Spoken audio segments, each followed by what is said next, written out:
Bienvenue dans Tous Danseurs, le premier podcast dédié 100% à la danse. Merci de partager ce moment avec nous. Moi, c'est Dorothée. J'aime saupoudrer ma vie de soleil et je porte en moi la passion de la danse depuis l'enfance. Tous Danseurs, c'est une conversation avec un acteur de la danse d'aujourd'hui et de demain. On y parle de toutes les danses. Un temps suspendu pour découvrir des parcours insolites de femmes et d'hommes qui vivent passionnément danse, des artisans du mouvement. Danseurs et athlètes, costumiers, chorégraphes, metteurs en scène, musiciens, chercheurs, des créateurs et ouvriers de la danse. Dans l'ombre ou la lumière, ils sont tous en mouvement, tous artistes, tous danseurs. Le podcast est disponible sur de nombreuses plateformes, alors abonnez-vous pour ne pas manquer de nouvelles rencontres autour de la danse. Et surtout, n'oubliez pas de laisser un mot doux ou une note 5 étoiles sur iTunes ou Apple Podcast.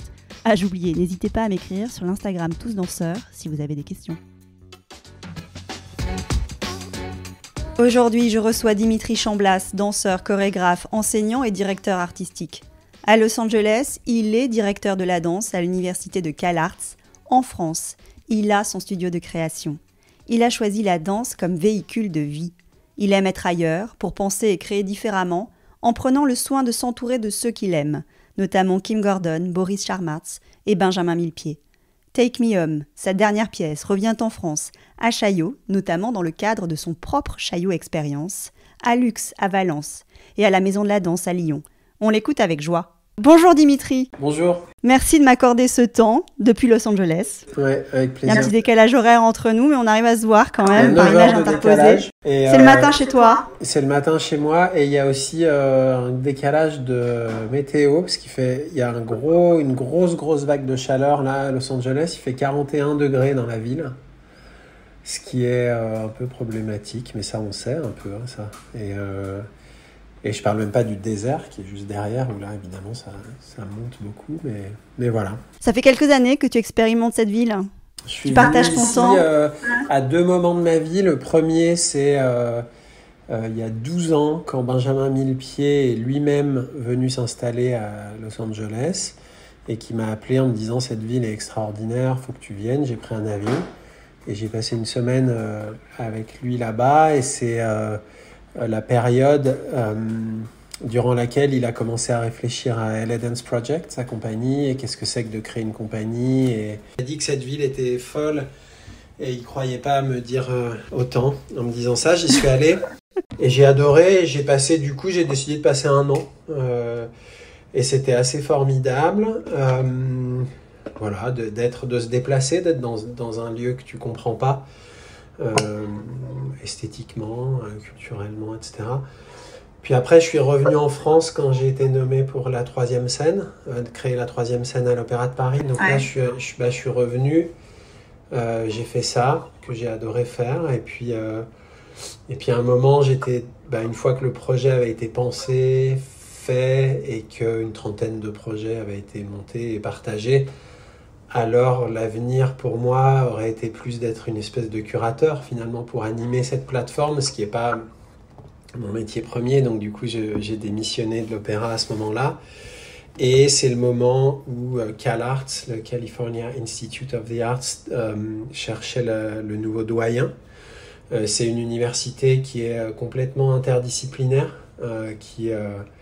évidemment, tu rentres par une pratique qui peut être la danse, le théâtre, le film d'animation, la musique, l'art contemporain, etc. Mais une fois que tu es dedans, finalement, tu as des cours qui sont croisés entre plein de disciplines. C'est vraiment l'interdisciplinarité mise au travail. C'est-à-dire qu'on parle beaucoup de collaboration entre les arts, d'interdisciplinarité. Mais finalement, dans quelle école vraiment on apprend ça? Dans quelle école on travaille ça? Dans quelle école on analyse aussi ça? Donc bref, je me suis présenté pour ça. C'est des longs process, c'est des gros postes, donc c'est des longs process. Ça a mis une année jusqu'à ce que le président du board, Tim Disney, le petit-fils de Roy, m'appelle et dise te choisissent. On veut que ce soit toi.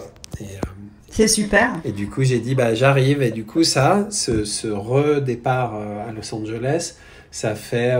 je suis dans ma 8e année, avec une vie qui est particulière en ce sens que je suis quand même beaucoup en Europe, donc ma maison est ici, mais mon studio est à Paris et je suis aussi très investi dans la région Occitanie en France, où je suis en compagnie conventionnée, où j'étais artiste associé là depuis 2 ans au Festival de Montpellier, etc. Donc, et je crois que pour l'instant, c'est quelque chose qui me correspond bien, d'être dans 2 endroits et qui se nourrissent l'un l'autre. J'ai réussi maintenant à identifier ce que je vais chercher à un endroit et ce que je vais chercher à un autre endroit, ça s'est clarifié. Alors, qu'est-ce que tu vas chercher, par exemple, en France ou en Europe En Europe, il y a une forme de densité de la pratique artistique en danse qui fait... L'art, c'est une pratique. Hein. Donc, quand tu as l'opportunité de monter des spectacles, d'être aidé, de les tourner, d'avoir plein d'écoles intéressantes, etc., le niveau de pensée, le niveau de finesse dans les corps aussi au travail, etc., est très très haut. Ça, j'aime beaucoup. J'aime beaucoup aussi le fait que la danse soit respectée, soit aimée. Il y a des salles qui sont pleines, etc. C'est pas le cas ici aux États-Unis. Il y a des grands festivals, il y a des institutions qui ont de l'argent pour cet art-là, etc. Ici, ça n'existe pas, ou très très peu. Donc il y a ça qui est encourageant et puis qui aide à fabriquer aussi et à avancer. Et du coup, un milieu comme ça que je trouve qui est très affûté aussi dans la manière de parler des choses qui sont faites. Tu vas à un spectacle, après t'en parles, ou tu t'écris des choses dessus, etc. C'est quelque chose qui existe assez peu en fait ici. De mettre des mots aussi sur la pratique. Des mots, absolument. Voilà. Et puis moi j'ai la chance d'avoir quand même un soutien assez chouette de mon pays, quoi, à travers l'État, la ville, les programmateurs, etc. Donc c'est vraiment bien. Et ici à Los Angeles, c'est beaucoup plus les premières phases de projet, c'est-à-dire la recherche à l'université. Je me sers beaucoup, moi, de l'université. C'est quelque chose, je trouve, qui pourrait d'ailleurs peut-être se développer un petit peu plus aussi en Europe, mais pour quand tu enseignes, considérer aussi ton université comme un endroit de recherche pour toi et pour ton travail. Un laboratoire. Un laboratoire. Donc moi, je fais beaucoup de préfiguration de projets au sein de CalArts. Et c'est une université aussi dans laquelle, quand tu as une question, tu montes un cours pour y répondre. C'est-à-dire que, je te donne un exemple, j'ai enseigné moi depuis 7 ans dans des prisons de haute sécurité, dans des quartiers haute sécurité de prison ici aux États-Unis, dans des maisons d'arrêt en France, aussi dans des camps. Ce genre de territoire contraint, empêché... les déclasser. Oui, et au bout d'un moment, je me suis dit, mais pourquoi tu fais ça qui est une bonne question. Pourquoi tous les vendredis, je roule 2 heures le vendredi pour aller dans la prison du Los Angeles County. Quand je me suis posé cette question-là, j'ai dit, je vais ouvrir une classe qui sera une classe pour les étudiants en master, autour de l'art et de l'engagement, social engagement, l'engagement social. Et c'est une espèce de forum où on échange, où on creuse, et j'aime bien ça. Donc Los Angeles, moi, c'est cette université qui me nourrit beaucoup et dont je me sers beaucoup. C'est le travail dans les prisons. Et puis c'est aussi d'être loin de tout. C'est le bout du bout. Hein. T'as le Pacifique, et puis après, de l'autre côté du Pacifique, c'est le Japon. Mais je veux dire, on est très très loin. Et du coup, il y a beaucoup de choses que j'ai découvertes grâce à cet éloignement, la solitude. C'est des immenses espaces. Hein. Los Angeles, c'est complètement horizontal, très très vaste, c'est gigantesque. Il y a peu d'espaces publics, les gens sont très peu dans des rues. Dans la rue. Et ça n'existe pas trop, ça. Du coup, t'es extrêmement seul dans des univers très très vastes. Donc t'es un peu perdu. Donc il faut être à un moment dans ta vie où non seulement t'acceptes, mais t'as peut-être envie de te perdre un peu. Donc moi, j'ai vraiment eu ça. Et je continue d'avoir ça. Donc j'ai beaucoup d'inspiration et beaucoup de liberté. Ça m'a un peu désinhibé, on va dire, sur certaines choses artistiques. Tu as senti une inflexion, effectivement, dans ta manière de penser la danse, la pratique artistique, en étant sur place aux États-Unis? J'ai pensé la danse différemment. J'ai pensé aussi pourquoi faire des projets. pour qui, et puis je me suis mis à penser au public beaucoup, en fait, à me dire, mais en fait, voyant les salles ici qui sont vides, voyant en Europe un public, sauf dans certaines capitales, mais autrement quand même vieillissant, etc., je me suis dit, mais alors on pense à nous, mais en fait, pourquoi pas penser aux gens, et qu'est-ce que ça veut dire? T'es chez toi un mardi, et tu vas dans tel théâtre, qu'est-ce qui va se passer?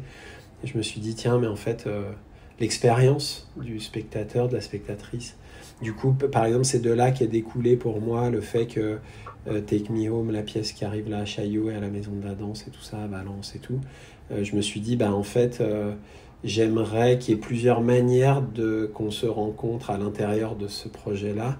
Donc du coup, avant le spectacle, je propose une pratique complètement facultative, mais en l'occurrence, ça marche pas mal. Les gens, donc des gens immersive. Ouais, les gens viennent, on fait une pratique d'1 heure ensemble, en lien avec la pièce, donc beaucoup de choses sur l'imaginaire, des choses liées, je raconterai mieux, mais au cosmos, liées à des corps libres, liées à l'absence de gravité, liées à se repenser. Enfin, bref, on fait ça pendant 1 heure, puis on glisse tous ensemble par le plateau vers la salle. À ce moment-là, des danseurs qui étaient dans la salle arrivent sur le plateau, puis, enfin, tout ça pour dire le côté, je prends mon métro, je file mon ticket, je m'assieds, j'applaudis, je rentre chez moi. C'est une manière seulement, c'est pas la manière. C'est l'idée aussi d'expérimenter de nouvelles choses pour faire venir des publics à la danse. Passer par ce sas où tu sors du métro justement, tu passes par le mouvement avant d'être spectateur. Je pense que là, c'est de faire rentrer la danse dans les corps avant qu'ils n'en regardent aussi, c'est intéressant en tout cas. Et puis ils voient aussi ils voient au plateau des choses qu'ils ont eu eux au travail avant dans leur corps. Donc c'est un type de correspondance. C'est des amis déjà en fait. Quand le spectacle commence dans la salle, on est déjà amis, on est déjà connectés ensemble en fait. Et on le sent vraiment, ça fait des salles assez particulières. Et ça m'intéresse bien de se dire comment tu travailles l'énergie du public en fait. Et j'imagine qu'en faisant ça, tu reconsidères aussi ta position de spectateur à toi quand tu regardes quelque chose. Ouais. Moi j'ai un rapport avec le spectateur qui est très particulier parce que en fait ici à Los Angeles il y a très peu de choses. Donc en fait je vois très peu de choses quand je suis ici. Quand je dis très peu, c'est très très peu. Et il y a beaucoup de choses qui sont, je trouve, pas très bonnes et qui je veux pas aller voir, en fait. Et par contre, quand je suis... tous les ans, je vais au festival de Salia à Ouagadougou, au Burkina. Et là, je vois vraiment tous les 2 ans, très très intensément beaucoup de choses de la création du continent africain, hyper bonnes, parce qu'il est très bon dans ce qu'il invite. Quand je suis à Paris ou à Montpellier, etc., je vois beaucoup. Donc j'ai un truc un peu du vide et énormément de densité et du vide en termes de spectateurs. Et pendant que je suis en train de créer quelque chose, je vois rien. Je n'ai pas de place, en fait. C'est bien, tu es entièrement dédié à ta création à toi. Donc là, on comprend côté multifacette, pour ceux qui ne te connaîtraient pas. Tu embrasses plein de choses. Un artiste avant tout, chorégraphe, enseignant, producteur de films, directeur artistique. Tu as développé toutes ces facettes. C'était quoi ce besoin? Ça revient à quand j'étais vraiment petit. Moi, j'ai découvert la danse à 6 ans. Et en fait, mes parents avaient des amis, un couple de garçons qui dansaient chez Béjart et qui avaient une vie folle. Moi j'étais à Thonon-les-Bains dans ma petite ville et je les voyais tout le temps revenir de Tokyo, de ci, de ça, faire ci, faire ça. Je me suis dit en fait la danse va pouvoir m'offrir une vie, c'est ça mon premier truc. Je sentais que j'allais vivre avec ça et du coup j'ai dit je vais faire ça. Une vie folle. Ouais, je me suis dit la danse vraiment comme véhicule de vie en fait et puis après en fait assez vite j'ai vu dès le conservatoire où on était avec Boris et puis avec Benjamin, et dès le conservatoire en fait on était mélangés avec les musiciens. En même temps à Lyon il y avait la Fondation des Lumières, la maison où il y avait une programmation dingue de cinéma, donc on s'est dit tiens, on regardait les films par des prismes chorégraphiques, puis on s'est dit tiens on devrait faire une vidéo. Alors avec l'Institut Lumière ils nous ont aidés, on avait 15 ans, on a commencé à faire des vidéos. Et puis, moi, j'ai adoré ça et j'ai tout de suite déhiérarchisé. Je me suis dit, c'est aussi important une vidéo de 7 minutes de danse que un spectacle dans un théâtre, que ce qui se passe dans le studio quand on apprend. Et très vite, j'ai eu la curiosité, l'appétit de voir tous les territoires dans lesquels la danse pouvait opérer, un peu naïvement quand je dis tous. Et du coup, j'ai laissé la danse m'emmener. Puis assez vite, en fait, on m'a demandé de chorégraphier pour des films ou pour des clips vidéo. Et puis après, avec la mode. Et puis après, évidemment, avec l'art, on a dansé au moins autant dans les musées que dans les théâtres. Et puis dans l'espace public. Et puis après, le rapport à la santé, au care, à ce que ça fait vraiment aux gens, de la regarder et de la pratiquer. Etc. Et du coup, j'ai laissé en fait les choses comme ça. C'était plus une disponibilité à ce que la danse me propose une vie, comme je le disais, et m'emmène dans des choses, plutôt qu'un postulat de départ. Après, je pense vraiment qu'être artiste, c'est aussi... en fait, tu choisis d'être artiste parce que tu veux vivre aussi différemment, pour faire court, en fait. Et cette nécessité de voir grand, parce qu'il y a aussi ça, c'est de rêver des possibles qui sont quand même XXL. C'est aller ailleurs pour accomplir cela. Et tout ça te vient d'où ?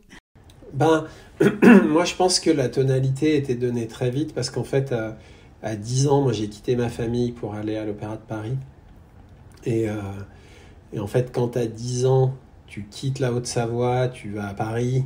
10 ans, c'est petit, et que tu vis ce truc assez dur, on va dire, sur plein de points de vue.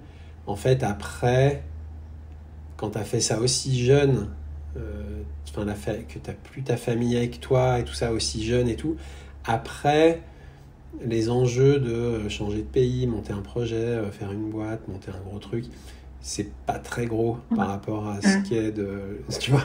Donc la tonalité a été donnée assez vite par cette séparation, en fait, d'une certaine manière, en tout cas physique, avec la famille. Et c'est vrai qu'on est nombreux à avoir fait ça et à avoir peur de rien, quoi, en fait, du coup. C'est porté par la danse, ça ? C'est porté, peut-être, et c'est porté par, encore une fois, la vie que la danse... impose autant que propose, d'ailleurs. Ouais. Et est-ce qu'il y a des endroits de la chaîne de valeur de la danse que tu n'as pas encore exploré, que tu aimerais explorer là aujourd'hui ? En fait, là, j'ai fait une espèce de loop où moi, en fait, je viens vraiment du ballet, puis après de la danse plutôt postmoderne, puis contemporaine, puis après...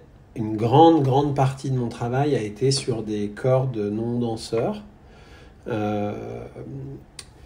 avec beaucoup de projets que j'ai faits qui étaient pour tout le monde, en fait, de gros projets participatifs, de grandes performances pour plein de gens, mais aussi, récemment, comme je le disais, de faire danser dans les prisons, de faire danser pour la mode, enfin plein de corps qui n'étaient pas des corps de danseurs et de danseuses. Donc c'est comme si j'étais allé chercher d'autres corps, explorer d'autres corps, voir comment la danse peut se présenter ou pas dans un corps qui n'est pas un corps de danseur ou de danseuse. Et puis depuis Take Me Home, qui est en tournée en ce moment, ça a été une espèce de retour à un désir de danse avec des danseurs et des danseuses, vraiment. Et du coup, une fois que tu as choisi les gens, le projet est fait un peu. Les dés sont jetés. Et du coup, là, je voulais vraiment ceux qui, pour moi, sont les meilleurs du monde. Donc, il y en a que ce soit d'ici Los Angeles, du Japon, il y en a 9, ou de France. Parce que j'avais envie aussi de travailler des choses. C'est que j'avais envie de travailler des choses qui nécessitent des corps précis, des corps endurants, des corps assez affûtés, pour travailler sur des rapidités extrêmes, pour travailler sur un certain nombre de choses qui nécessitent ça. Et du coup, d'où mon invitation à ces danseurs et ces danseuses-là. Donc Marion Barbeau, par exemple, Salia Sanou, enfin il y en a d'autres. Ouais, il y a Marion, avec qui j'avais bossé à l'opéra. Moi, j'avais fait un film avec Glenn Keane, le grand animateur de Disney, et elle. Et c'est une copine depuis longtemps. Donc Marion, Salia, qui est comme un frère un peu, avec qui j'ai tellement dansé, avec Mathilde Monnier. Puis après, on a toujours été des espèces de compagnons comme ça.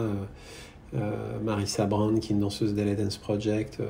Et quand j'ai fait une création pour eux, j'avais flashé sur cette danseuse qui peut tout faire, un peu comme ça, et que j'ai adoré. Ken Saku, qui est un japonais. Enfin, Ellie, qui bosse avec Sidi Larbi, qui est... Enfin, c'était des gens qui m'ont... En fait, j'avais envie vraiment de... Je me suis dit, là, j'ai besoin de danseurs, du coup, il faut que ce soit les meilleurs. Et du coup, je les ai invités, ils sont venus, et ce qui m'a plu beaucoup, c'est que j'étais très intimidé, en fait. Et du coup, ça répondait pour moi à des questions de verticalité, de quand tu fais un projet, il y a souvent, moi quand j'étais danseur, ça me saoulait, t'avais tout le temps le nom des chorégraphes, je sais jamais les danseurs, il y avait des trucs de salaire, il y avait des trucs de nanana. Et en fait, là c'est un peu l'inverse, c'est-à-dire ils sont plus connus que moi, ils sont ultra forts. Je rentre dans le studio, je sais que t'en as un, il vient de rentrer de tournée avec Boris, l'autre avec Sidi Larbi, l'autre à l'opéra. Enfin, il y a une espèce de niveau, de désir de niveau de travail qui du coup est très très stimulant et qui moi m'a intimidé, mais dans le bon sens. Et retrouver comme ça des corps virtuoses, performants, ça t'a donné l'appétit de quoi ? Je connais ça parce que je viens de ça, mais en même temps, c'est vrai que entre des étudiantes qui sont quand même dingues, mais qui sont en devenir, et puis tous ces autres corps, en effet, et humains avec qui j'ai bossé, là, ça m'a énormément excité. Genre, je suis... Donc là, le prochain projet, en fait, c'est un solo pour Benjamin, qu'on a commencé à travailler là. En fait, Benjamin a vu Take Me Home à Los Angeles. On était en tournée aux États-Unis l'an dernier, enfin la saison dernière, et en fait, quand il a vu Take Me Home, il a vu ce que j'ai fait, c'est-à-dire c'est plus une espèce de construction d'un autre monde. En fait, c'est un peu s'en aller ensemble. Et en fait, il m'a dit, j'aimerais bien que tu m'emmènes dans ce monde-là pour moi comme danseur, en fait, c'est un danseur extraordinaire, Benjamin, extraordinaire. Et du coup, on est allé en studio, ici à Los Angeles, ensemble. Et puis, moi, j'avais préparé pas mal de choses que je voulais traverser pour un peu comprendre aussi où on pouvait aller ensemble. Et puis il m'a complètement époustouflé dans sa manière de répondre en fait à ses idées ou à ses consignes ou à ses choses chorégraphiques. Pourquoi ? Parce qu'en fait, il a une technique. Il était principal à New York City Ballet, donc il a cette espèce de technique dingue qui est encore vraiment dans son corps. Il est très très en forme. Donc voilà. Et en même temps, il est un peu fou. En fait. Donc du coup, tu peux l'emmener dans des choses, alors tu as la responsabilité de le ramener après, mais tu peux l'emmener dans des choses d'imaginaire, d'état, comme les grands acteurs un peu, que tu lances et qui partent encore plus loin que ce que tu pensais et qui te font peur et que c'est toi qui les ramènes. Il a ça. Et si tu mets ça avec en même temps la lisibilité de ce qu'il fait, la technique qu'il a, c'est vraiment très beau. Donc voilà, ça m'a donné cette envie-là, par exemple. Et puis après, il y a des ballets, des gens qui ont vu à Montpellier Danse, il y a 2 ballets aussi qui voudraient que je bosse avec eux. Mais ça, c'est un autre truc. Je sais pas trop...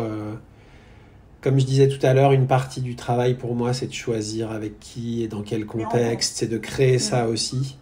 Donc je sais pas, arriver dans une maison et qu'on me dise, il y a elle, lui... Il nous faut un truc de 20 minutes, il y aura 2 pièces dans la... Enfin, je sais pas si c'est trop mon truc, mais on verra. Tu aimes être entouré quand même de compagnons de route qui te sont fidèles, que tu as quand même croisés. Tu parles de Benjamin, tu avais déjà travaillé avec lui. Il y a Boris. Benjamin, on habitait ensemble à Lyon. On s'est jamais quittés, en fait. Boris, c'est mon frère. Boris, on a fait ce duo ensemble à bras-le-corps en sortant du conservatoire. Qui a été un point d'ailleurs d'inflexion aussi dans ton parcours. Qui a été très important, très très important pour plein de raisons, parce qu'on a appris beaucoup de choses en le faisant. Entre autres, c'est un carré de chaise, on danse dedans, et ce carré, en fait, on l'a déplacé sur la scène du Théâtre de la Ville, sur un rooftop de New York, dans un jardin de, je sais pas quoi, du Festival du Zès, etc. Et on s'est aperçu, c'était le début pour nous, on s'est aperçu que selon le contexte dans lequel tu inscris le travail résonne différemment. Donc un geste sur un rooftop la nuit à New York, ce même geste dans un jardin l'été, dans un festival bucolique, est perçu complètement différemment. Donc l'influence du contexte en fait sur le geste, sur la perception du geste, la quadrifrontalité. Nous au conservatoire on nous disait voilà, tu projettes un peu plus haut, regarde pas le premier rang, tu projettes un peu plus haut, quand tu atterris d'un saut tu fais pas de bruit, quand tu es essoufflé faut pas que ça s'entende, etc. Puis nous là on a dit quadrifrontal parce qu'un geste est aussi intéressant vu d'ici que d'ici que d'ici. La proximité va donner accès aux sons des corps qui sont importants. Si on est en dehors de notre souffle, c'est intéressant de récupérer devant les gens et qui ressentent le corps se remettre, etc. Donc ça nous a permis plein de choses, et aussi de se dire à l'époque, et c'est toujours un peu le cas, tu faisais une création, tu la tournais 2 saisons quoi en gros, et nous on s'est dit ce truc là nous on va le faire toute notre vie. Donc on a pris cet engagement en fait tous les deux, moi j'avais 17 ans, lui 19, de dire c'est pour la vie, et du coup on l'a fait, et en fait, ça nous a, a posteriori, je pense que c'était aussi une espèce d'assurance à ne jamais se quitter, en fait. Tu vois, de tisser un lien immuable. Parce qu'en fait, même si des fois on se perdait, tout ça, c'est ouais, mais le mois prochain on est à Séoul avec. C'est rassurant aussi. Donc là, par exemple, je sais plus, l'an dernier, on l'a fait à Montpellier Danse, pas l'été qui vient de se passer, mais celui d'avant. Mais en 2023. Entre-temps, on l'a fait une fois, je sais plus, à Angers chez Noé. Et puis là, je crois qu'on le refait en mai à je sais plus où. Donc c'est toujours là. Et c'est une espèce de... Alors après, je parle même pas de comment... La danse est très écrite, donc de comment la danse est perçue différemment sur un corps de 17 ans et sur un corps de 49. Mais ça, c'est des questions qui sont intéressantes. Et même quand il est rentré au répertoire de l'Opéra de Paris... en 2000, je sais plus, des 17 peut-être. On a dit oui, carrément, avec Aurélie, mais par contre, on veut continuer de le danser, quoi. C'est pas... Donc c'est une chose qui se poursuit comme ça, et c'est beau, une pièce qui t'accompagne toute la vie, c'est vraiment chouette. Et c'est pareil avec Kim Gordon, c'est finalement tous ces compagnonnages, là, cette forme de fidélité, de loyauté avec ces artistes. J'ai été nommé en 2017 à Los Angeles, et je l'ai rencontré par des amis, on est voisins en plus, là dans les collines d'Hollywood là. Ouais, c'est cool. Et en fait, je l'ai rencontré, et c'est une amie commune artiste qui nous a dit, qui m'a dit, tiens, tu ferais pas une performance pour mon vernissage à Los Angeles, tout ça, une artiste que j'aime bien. Et je lui dis, je savais qu'elle était très copine avec Kim parce que j'avais rencontré Kim chez elle, et je lui dis, si je le fais avec Kim, oui. Elle me dit bon, on demande à Kim. Puis du coup, on a fait un duo improvisé tous les deux, et c'était assez formidable. Et moi, je pense que la collaboration, c'est aussi ça, c'est qu'en fait, ça t'amène à des endroits où tu n'irais pas seul. Et elle a une forme de radicalité qui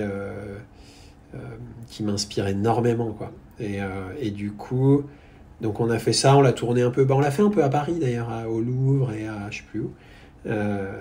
Et puis après, quand Benjamin m'a proposé de faire une pièce pour LA Dance Project, j'ai dit j'aimerais bien cette chose sur plein de corps, quoi. Donc c'est une création pour 18, et avec plein de guitares, plein d'amplis, et comme je disais tout à l'heure, les commission work, c'est pas trop mon truc, donc je me suis dit je vais m'en servir de ça pour ma pièce qui sera Take Me Home. Et du coup, on a poursuivi ça avec Kim. C'est très imbriqué avec la vie, toujours, moi. J'ai pas l'espace de la vie, l'espace de la création, où les amis de la vie et les collaborateurs, artistes, tout ça, pour moi, c'est tout mélangé.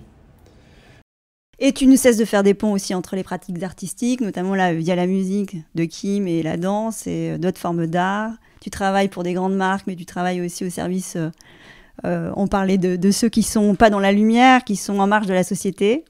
On parlait de ceux qui sont en prison.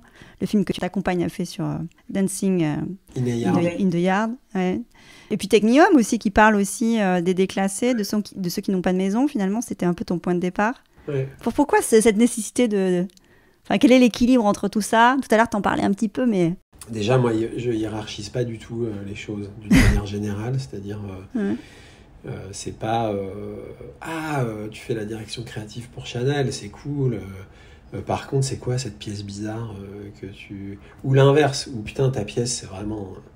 c'est génial, mais pourquoi tu fais ces merdes avec des... Enfin, moi, j'ai pas ça. J'ai pas ça. Et l'ensemble des choses que je travaille, c'est l'ensemble qui est ma matière, en fait, moi. Donc, je fonctionne pas par isoler des secteurs. Tout ça, c'est ma matière de travail. Je vais donner un exemple qui peut être un peu flagrant. Par exemple, quand je fais la direction créative du défilé Chanel à Dakar, et ben en fait, la manière dont on pense ça avec eux, et pourquoi ils m'invitent à faire ça, c'est qu'en fait, je ramène tout ce que je suis. C'est-à-dire que ce temps à Dakar de la maison, c'est des rencontres littéraires avec tous les écrivains, nouveaux écrivains du Sénégal. C'est une curation musicale pour mettre tous les talents en avant. C'est une collaboration avec l'École des Sables et Germaine Acogny où je remonte le slow show avec toute l'École des Sables, c'est etc. C'est-à-dire que j'amène mon monde et ma manière de faire dans ces endroits-là. C'est-à-dire je vais pas, je lance pas les filles par exemple c'est pas ça. C'est vraiment d'amener ton monde.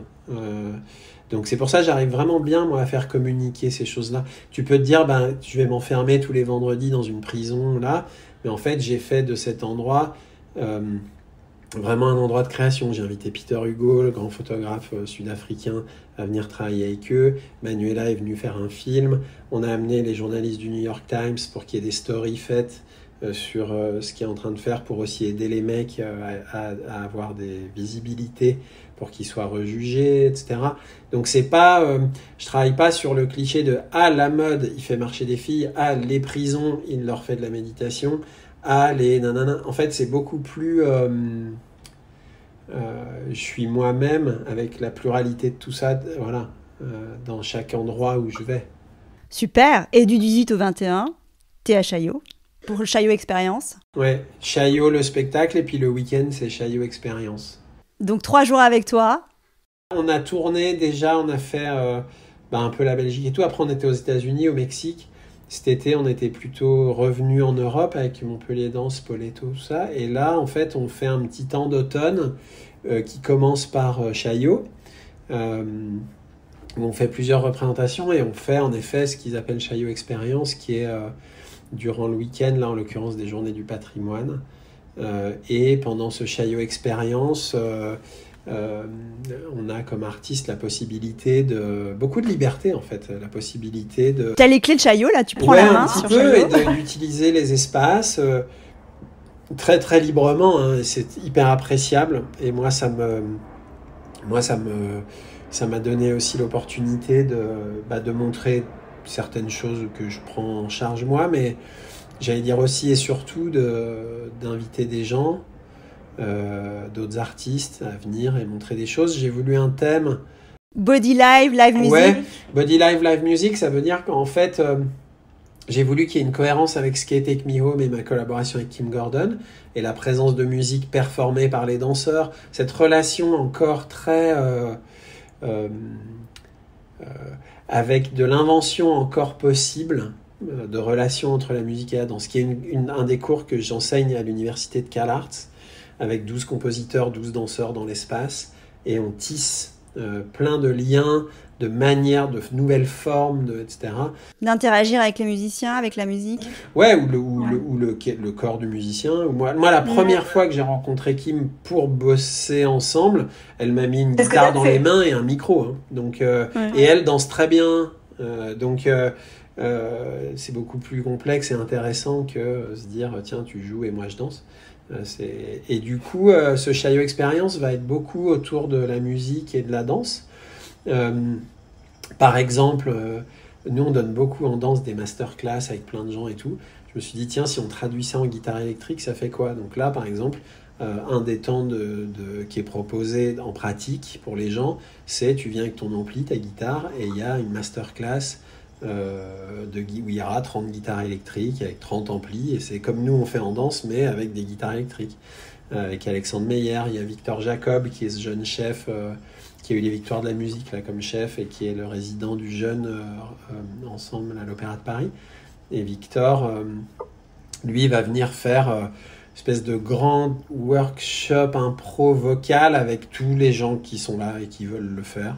Donc essayer de faire une espèce de construction de pièces express comme ça en 1h30 avec un livrable à la fin. Ouais, avec tous les inconnus qui veulent. Voilà, Salia Sanou qui donnera un cours lui plutôt de danse.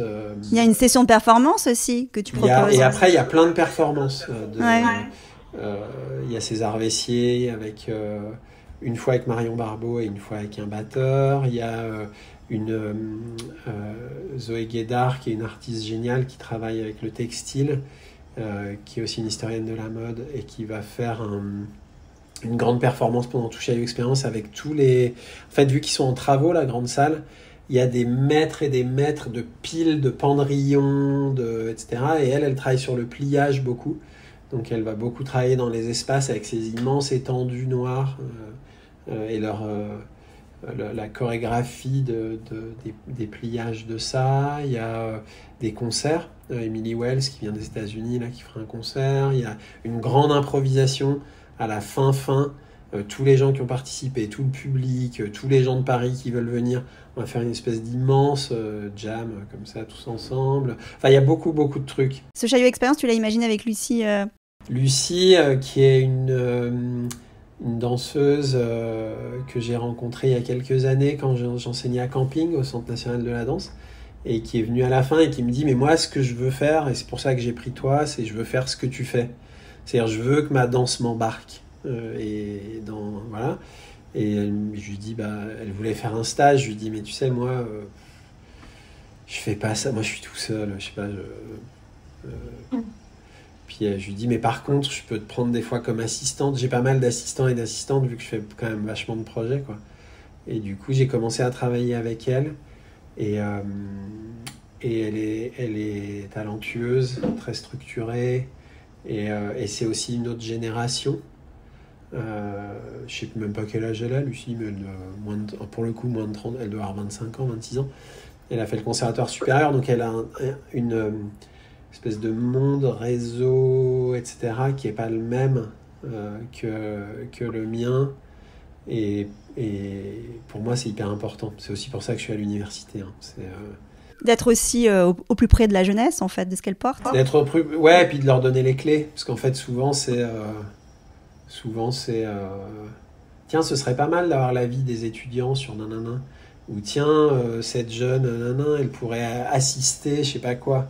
Mais là, en fait, on le construit vraiment ensemble, ce truc. Enfin, je veux dire, on le construit vraiment ensemble, et je trouve elle amène des idées vachement bien, même des manières de penser, qu'est-ce que c'est que cette expérience pour les gens, et tout ça. Ouais, c'est important. Alors finalement, la danse que toi tu veux montrer, elle est comment ? Moi, la danse dans la pièce, pour moi, c'est un peu le grand mystère et un peu la grande force pour moi de ça, c'est que déjà la danse, elle vient des fois et des fois elle vient pas. Donc pour moi, c'est vraiment un élément c'est un élément extrêmement mystérieux qui est dans un autre monde et qui parfois vient. Elle te traverse ou elle te traverse pas, c'est ça que tu dis ? Un objet en mouvement, dans évidemment ta manière de regarder, mais aussi vraiment dans les corps. Et on sait bien qu'il y a des corps extrêmement travaillés, extrêmement virtuoses et qui ne dansent pas, et qu'à l'inverse, il y a des corps qui n'ont jamais rien trop prêté comme attention à ça et qui sont tellement dansants. Donc c'est vraiment cet élément venu d'ailleurs et qui pénètre un corps, un plateau, un objet, une caméra. Et dans Take Me Home, il y a vraiment ça, c'est-à-dire que c'est un espace qui est très très ouvert, Take Me Home, à ce que d'autres forces le prennent. Mais la première, par exemple, à New York, c'est une pièce assez écrite, hein. Première à New York, il se passait rien, quoi. C'était vraiment, voilà. Et la deuxième, c'est la même pièce, et c'était vraiment extraordinaire. Et qu'est-ce qui a changé? que la danse est venue une fois et l'autre fois pas, mais si on savait comment la faire venir, voilà, ça reste extrêmement mystérieux. Et moi, j'adore d'une manière générale que d'autres forces viennent, en fait, hein, opérer. Voilà. Toi, ton rôle, c'est de réunir les éléments qui permettent de la convoquer. Moi, je sais jamais vraiment. Là, je fais pas mal d'entretiens et tout, et c'est vrai qu'on me demande, et c'est normal. Mais alors, sur quoi tu travailles, ou c'est quoi l'idée de ton spectacle et tout ça. Mais moi, j'ai pas ça. C'est-à-dire, déjà, j'ai commencé la danse contemporaine quand mes parents m'ont emmené voir un spectacle de danse contemporaine, que je leur ai demandé ce qu'était la danse contemporaine, et qui m'ont dit il n'y a pas de définition de la danse contemporaine, il n'y a pas un statement qui dit ce qu'est la danse contemporaine, elle est ce que tu souhaites qu'elle soit, ou en tout cas elle ouvre à plein de qualificatifs, de définitions différentes. Et moi je me suis dit, j'avais je sais plus 15 ans peut-être, et je me suis dit donc dans le monde il y a des choses qu'on ne peut pas cadrer, qu'on ne peut pas identifier clairement. Et c'est ça que je veux faire. Donc du coup, c'est pour ça que j'ai fait de la danse contemporaine. Et mes spectacles, c'est vrai que ils correspondent plus à 2 années de vie, où je vis avec des choses, des idées, des désirs, des intuitions, des recherches, etc.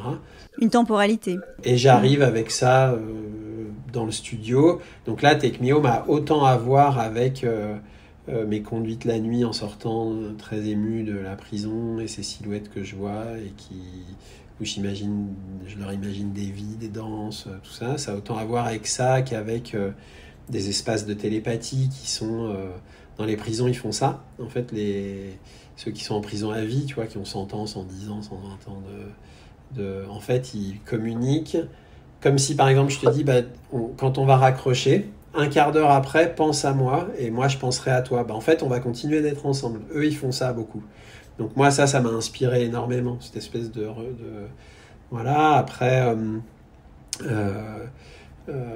évidemment, la relation avec la musique, avec cet instrument qui est devenu un vieil instrument maintenant, alors que moi, quand j'étais jeune, c'était genre la guitare électrique. Voilà, maintenant, les super-héros. C'est passé du côté des vieux instruments, un peu comme ça.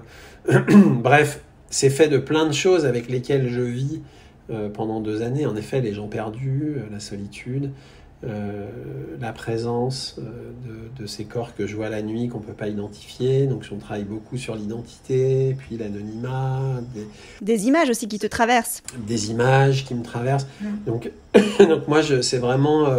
je vis 2 ans avec un projet, et il est fait il est un peu pas la résultante, mais fait de ces 2 ans de vie, d'où le fait que je dis, pour moi, être artiste, c'est aussi avoir un type de vie.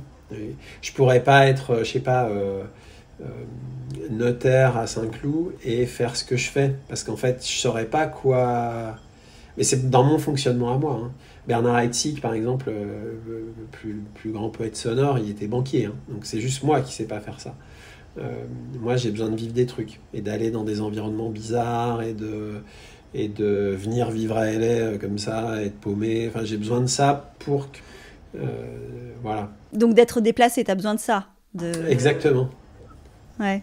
Et donc, les prochains rendez-vous, on a compris qu'il y avait Chaillot Expérience, ce solo qui arrive avec Benjamin. Il y a Chaillot, plus le Chaillot Expérience. Il y a Take Me Home à Chaillot Expérience. Dans la foulée, donc tout ça on parle de fin septembre, quoi. Il y a la Maison de la Danse de Lyon. Pour moi c'est très important parce que c'est une ville, j'ai étudié au Conservatoire supérieur de Lyon, c'est une grande ville de danse. Le projet qui est en train de mettre en place la Maison de la Danse avec cette direction là, c'est vraiment c'est vraiment formidable, quoi. Donc j'ai vraiment envie que ça se passe bien à Lyon. Et que les gens viennent aussi aux pratiques avant, qu'on fasse vraiment un vrai temps comme ça.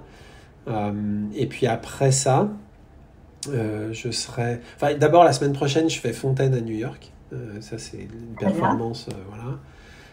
Mais bref, après la Maison de la Danse de Lyon, je serai à Paris pour travailler moi seul sur le solo de Benjamin, parce que lui fait Grace, sa nouvelle création. Ouais. Et une fois qu'il a fait Grace, il me rejoint dans le studio. Et en gros, jusqu'à Noël à peu près, on sera en répétition ensemble sur le solo dans différents studios parisiens. Avec l'objectif que la première soit quand ? L'objectif, c'est que ce soit dans 1 an. Ouais. Et les rêves du moment ? Les rêves du moment, ils sont nourris de quoi, là, tes rêves du moment ? C'est plutôt des réflexions, j'allais dire, plutôt des réflexions que des rêves. Voilà, je me pose des questions, évidemment, par rapport à mon pays, par rapport à la politique et par rapport aux institutions aussi. Là, il y a... Voilà. Et du coup, je questionne un peu mes... Je suis pas très stratège, moi, donc je questionne... Par contre, je crois assez dans mes intuitions, mes désirs et tout ça. Donc j'essaye de les comprendre, là. De comprendre tes désirs pour savoir où tu as envie d'aller, en fait, c'est ça ? Qu'est-ce que c'est la suite de ça ? J'ai beaucoup encore à faire en pièces, moi, parce qu'en fait, vu que j'ai fait plein de trucs, j'ai dirigé des sociétés de production, je fais de la direction artistique, des directions créatives, plein de choses. Du coup, je suis pas allé, moi, au bout de ma recherche des pièces chorégraphiques. Donc du coup, ça, il faut vraiment que je poursuive ça. Donc quelle que soit la suite, il faut que je garde l'espace, en fait, de ça. Contrairement à d'autres collègues ou amis qui ont fait que créer et puis qui, là, maintenant, se disent j'ai envie d'organiser une institution, de soutenir d'autres artistes, ou de programmer d'autres artistes, ou de diriger, je sais pas quoi. Moi, j'ai déjà dirigé pas mal. Donc, en fait, voilà. Ça nous en dit quelque chose. Ok, très bien. Et les rêves de danse ? Là, en vrai, moi, là, je suis... En fait... je suis quand même... T'es très heureux en ce moment. Je suis assez heureux parce que voilà, cette pièce, ça se passe bien. C'est un objet très très étrange, donc je me disais pas grave, hein, mais je me disais bon, on va faire ça un petit peu et puis je vais vraiment passer à autre chose. Puis en fait, on le fait pas mal et du coup, ça me permet de la modifier. Enfin, c'est trop bien, donc je suis assez comblé de ça. Avec Benjamin, je suis très content. Et puis j'ai les autres performances plus participatives, j'en ai pas mal et j'adore faire ça.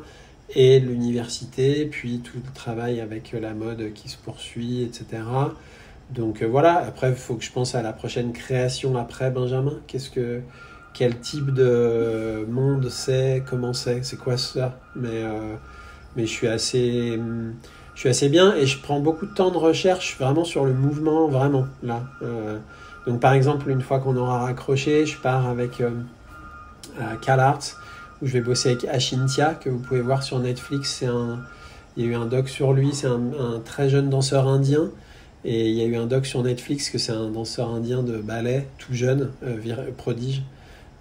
Et bref, et du coup, quand on a raccroché, je file là-bas et je bosse avec lui en studio, mais vraiment que je fais régulièrement avec lui, et vraiment sur de la recherche de mouvements.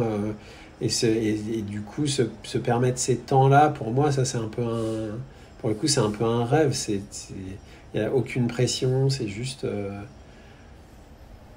Et à part le corps, tu arrives avec quelle matière ? Une musique, une intention, une émotion ?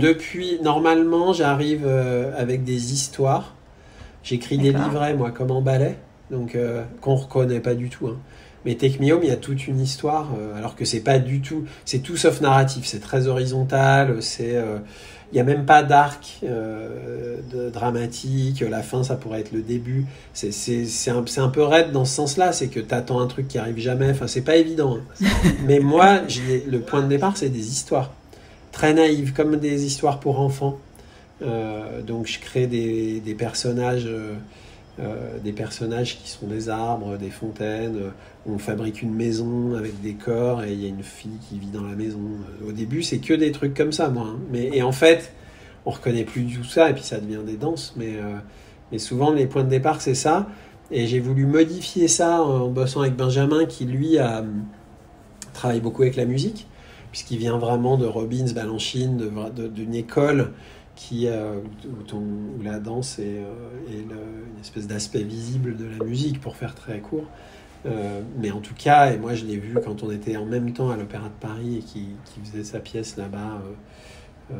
Et en fait, il travaille vraiment avec la musique, vraiment. Qu'est-ce que ça l'inspire, comment il l'analyse, comment il l'a... Et moi, je fais pas ça, mais je me suis dit, pour le travailler avec lui, j'ai envie de faire une playlist. Comme des fois, on fait des moodboards visuels. Là, j'ai eu envie de faire une playlist qui est un peu mon moodboard. Ton champ lexical, en fait. Ouais, qui est fait de différents morceaux qui sont ou des choses qu'on écoute tous les deux, ou des choses qui sont liées à mon histoire de la danse, d'autres qui sont liées à son histoire de la danse. Et du coup, la musique est très présente sur ce solo et sur le process avec ce solo. Mais c'est la première fois pour moi. J'ai jamais procédé comme ça. J'aime bien, et ce que j'aime bien aussi là-dedans, et qui là m'intéresse vachement, moi, c'est l'émotion. En fait, de pas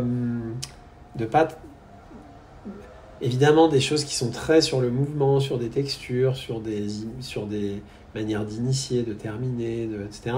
Mais aussi, en fait, l'émotion, le mode mineur, la tristesse, la rage, je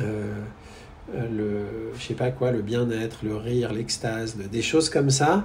Alors là, je les drop comme ça, mais quand tu prends le temps et que tu les travailles et que tu emmènes par des moyens, en fait, ça me plaît beaucoup de travailler, de pleurer, de je sais pas quoi, ça me plaît beaucoup et la musique, elle m'a amené ça, m'a permis ça, donc je me suis permis ça grâce à voilà.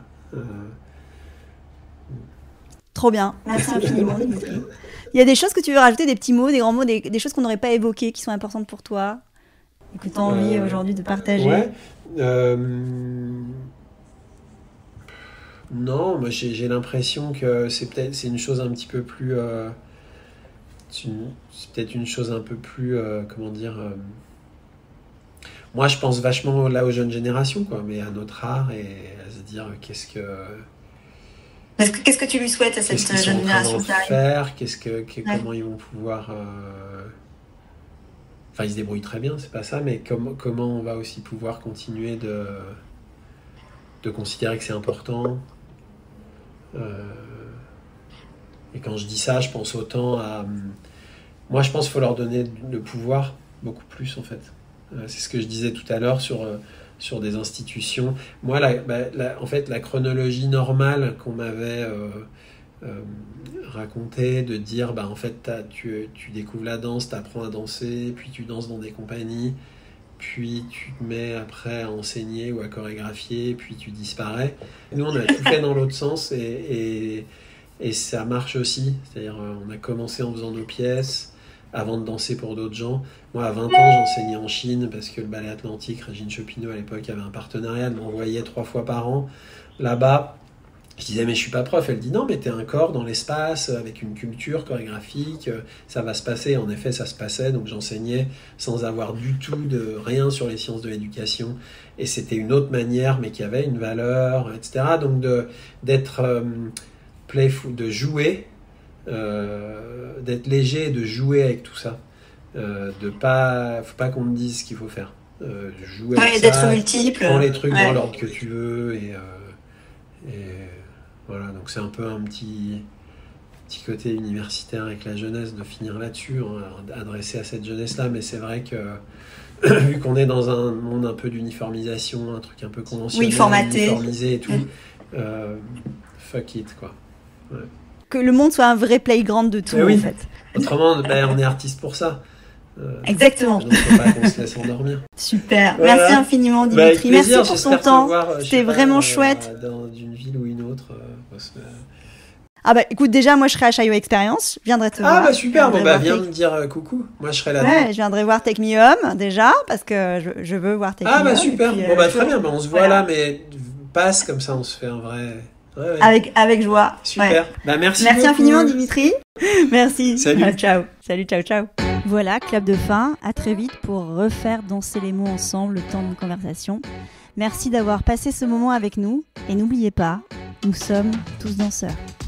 Le podcast est disponible sur de nombreuses plateformes, alors abonnez-vous pour ne pas manquer de nouvelles rencontres autour de la danse Et surtout, n'oubliez pas de laisser un mot doux ou une note 5 étoiles sur iTunes ou Apple Podcast. Ah, j'oubliais, n'hésitez pas à m'écrire sur l'Instagram Tous Danseurs si vous avez des questions.